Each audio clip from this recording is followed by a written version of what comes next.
मित्रों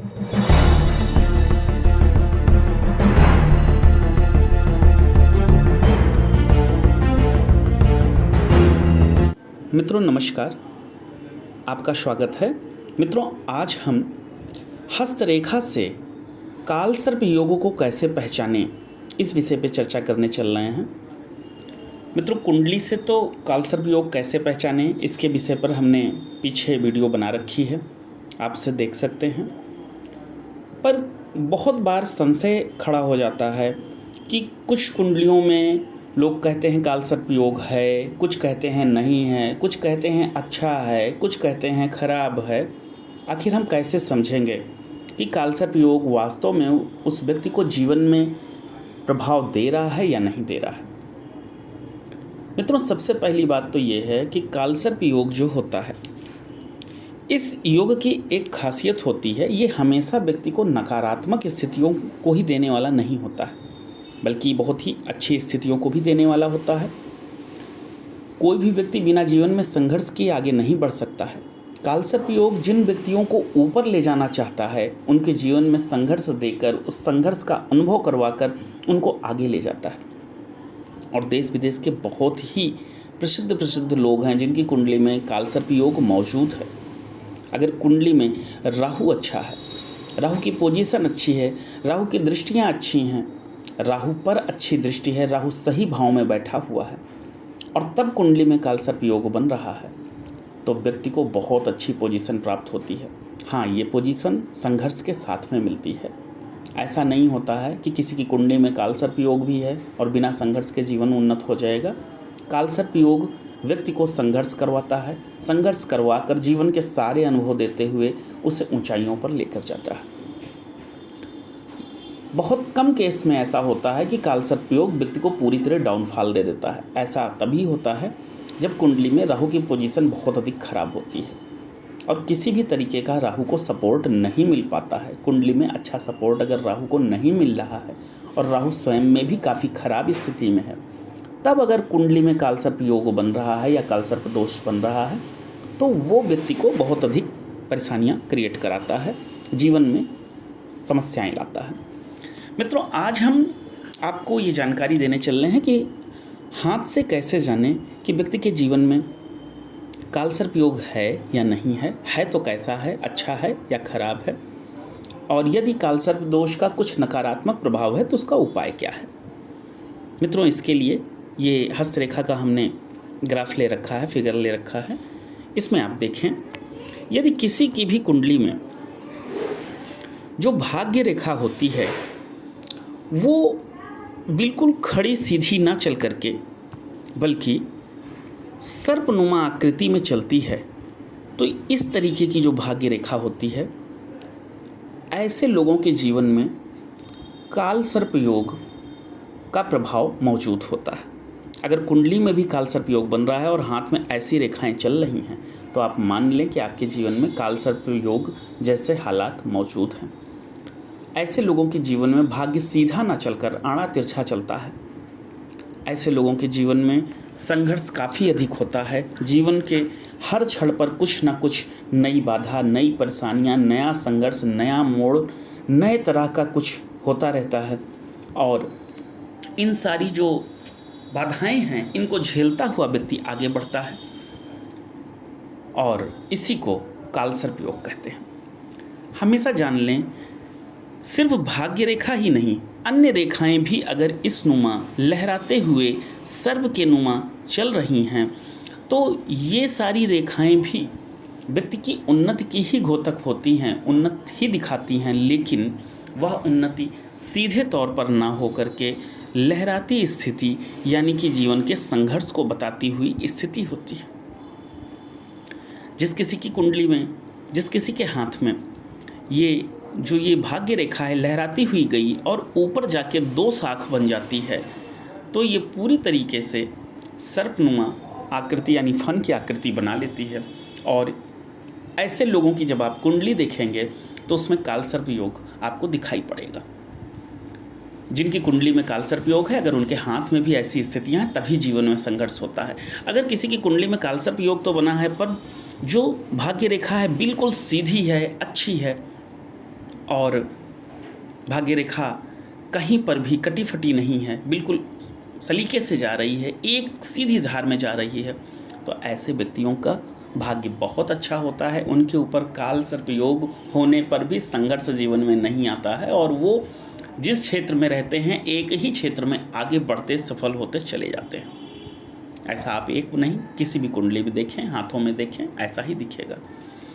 यदि इस भाग्य रेखा में ऊपर 3 शाखाएं आ जाएं, तो मित्रों यह त्रिशूल की निशानी है, ये और अच्छी भाग्य रेखा हो जाती है। आपकी भाग्य रेखा 3 गुना शुभ फल देने वाली होती है, यानी कि अब ऐसे व्यक्ति के जीवन में जो भी वो कर्म करेंगे 3 गुना उसका लाभ उनको प्राप्त होगा, 3 गुना इफेक्ट प्राप्त होगा। लेकिन अगर ये लहराती भाग्य रेखा ऊपर गई और यहाँ पर ये 2 फाक हुई, तब तो काल सर्प योग मानिएगा। अगर कहीं ये भी 3 फाक हो गई तो त्रिशूल नुमा आकृति अगर ऊपर बना ली, तो इसका मतलब ये है कि इनके जीवन में संघर्ष जरूर रहेगा, लेकिन धर्म के आधार पर या आशीर्वाद स्वरूप ईश्वरीय कृपा के आधार पर या जैसे भी हो आगे चलकर इनको उन्नति अवश्य मिल जाती है। पूरा जीवन इनका संघर्ष में नहीं जाता है। जैसे जैसे ये संघर्ष करते हुए आगे बढ़ते हैं, वो सारा संघर्ष इनको आगे एक नई दुनिया देता है जिसमें इनको ऊंचाई प्राप्त होती है। मित्रों, सिर्फ शनि क्षेत्र की तरफ, यानी इसको शनि उंगली कहते हैं, इस उंगली की तरफ ही जाने वाली रेखा को भाग्य रेखा माना जाता है। लेकिन सिर्फ इस रेखा से ही धन की स्थिति का आकलन नहीं किया जाता है।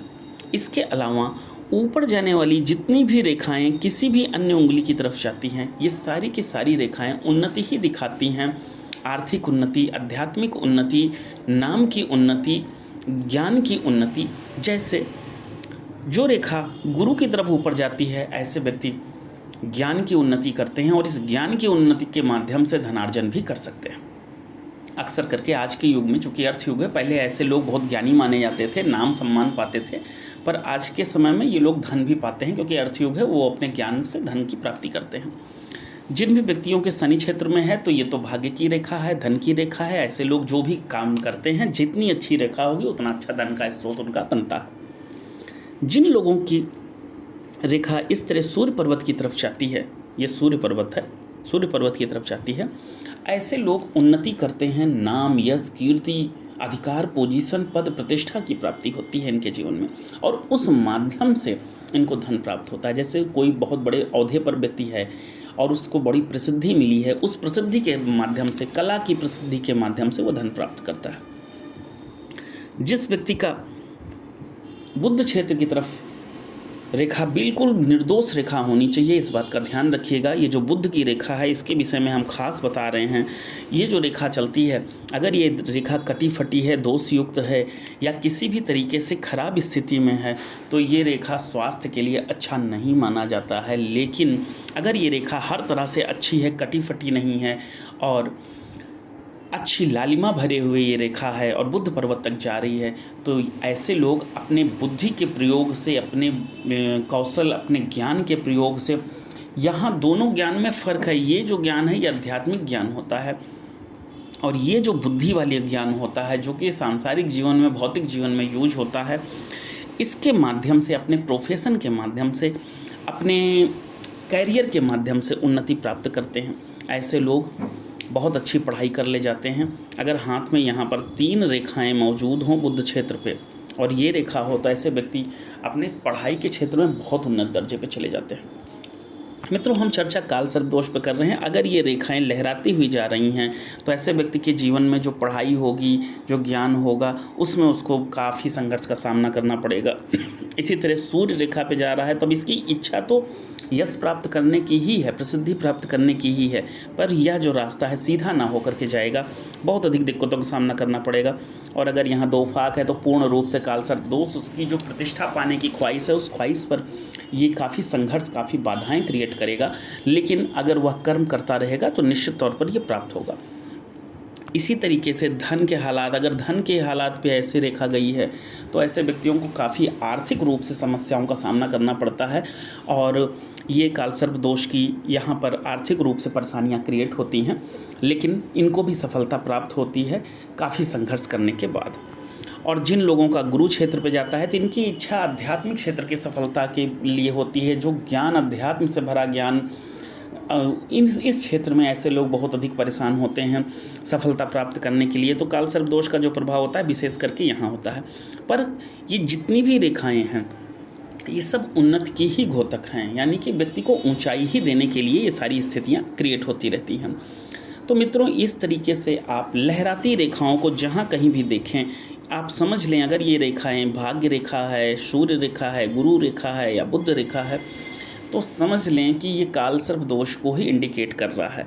लेकिन विशेष रूप से जिनकी काल सर्प दोष होती है तो भाग्य रेखा ही ऐसी लहराती रहती है और ऊपर जाकर 2 फांक रहती है। इस बात का ध्यान रखेंगे। 3 फांक लगते ही ये त्रिशूल का रूप ले लेता है। अब ये काल सर्प दोष आपको उन्नति देगा, ना कि आपको नुकसान करेगा। इसको काल सर्प योग कहिए, ना कि दोष कहिए। बहुत अच्छी उन्नति देगा, लेकिन संघर्षों को झेलना ही पड़ेगा।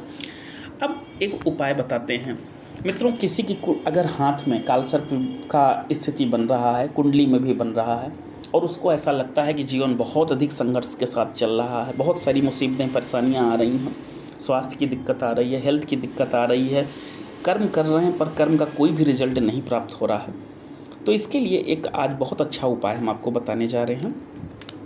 आप किसी शिव मंदिर पे या कहीं अक्सर आप देखते हैं सपेरे दिखते हैं जो कि नाग नागिन का जोड़ा लिए रहते हैं, दर्शन करवाते हैं, दिखाते हैं, उसके बदले पैसा लेते हैं।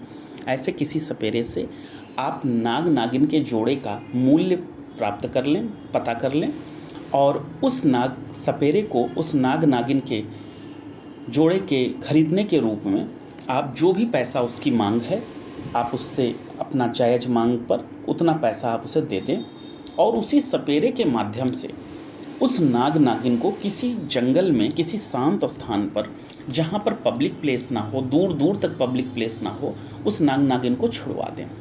एक बात ध्यान रखें, ये नाग नागिन छोड़ते वक्त आपको उस नाग नागिन से प्रार्थना करनी है कि वर्तमान जन्म में अथवा पूर्व किसी भी जन्म में आपके द्वारा कोई भी भूल चूक, अपराध, पाप अगर हो गया था जिसके कारण नाग देवता का, नागवंश का, नागकुल का किसी भी तरह का श्राप आपके जीवन में मौजूद है, तो वह उसके लिए आप उससे क्षमा मांग रहे हैं और आप नाग नागिन को मुक्त करा रहे हैं उस दोष से दूर होने के लिए, और उनको एक नया जीवन मिलेगा।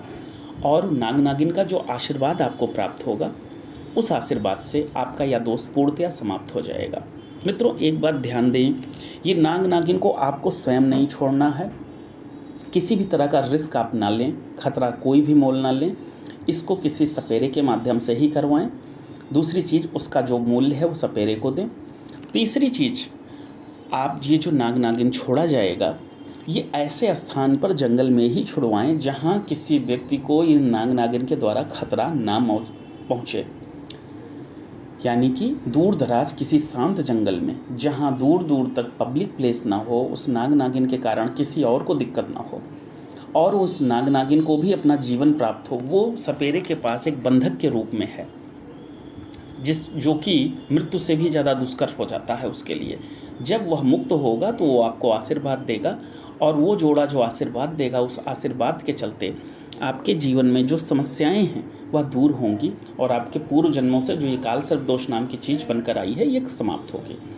मित्रों, काल सर्प दोष कुछ और नहीं है, ये पितृदोष का ही एक पार्ट है। इसलिए आपको एक नाग नागिन वाला ये उपाय करना है, और दूसरा, जिनके यहाँ बहुत अधिक मात्रा में ये हो तो उनको पितरों से संबंधित जो शास्त्रोक्त उपाय बताए गए हैं, त्रिपिंडी, श्राद्ध, नारायण, नागबलि, ये कहीं किसी शुद्ध स्थल पर, तीर्थ स्थल पर करवाएं।